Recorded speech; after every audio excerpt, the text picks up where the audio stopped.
About that You one totally as well. can, but Okay. it plays off something Dr. Sebring just said. Okay. Is everyone gluten sensitive to some degree? Is it a scale where some people are, some people aren't, or is it a sliding scale where everybody is, some just way worse than others?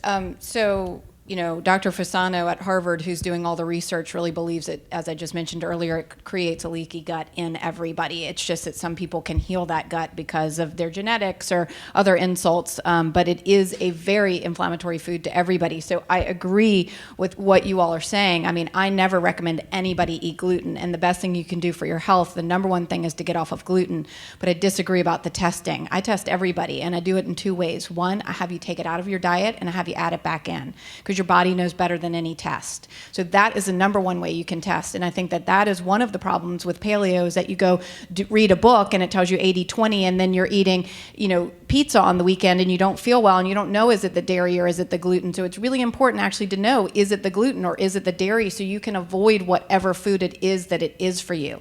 So I do test everybody, and I test them by getting them off of it and adding it back in. If you have autoimmunity or you have autoimmunity first degree in your family, I do not recommend you ever add it back in. And then I do blood testing for people. I mean, if they want it, but I let them know a lot of the conventional testing, it's only, I look at gliadin as a train and a boxcar, and gliadin 33 is one boxcar, which is where most of the testing is done. 80% of the people, if you're going to have an issue, have it at boxcar 33, but you may have an issue not there, but over here. And there is more sophisticated testing through Cyrex Lab that tests for all the boxcars.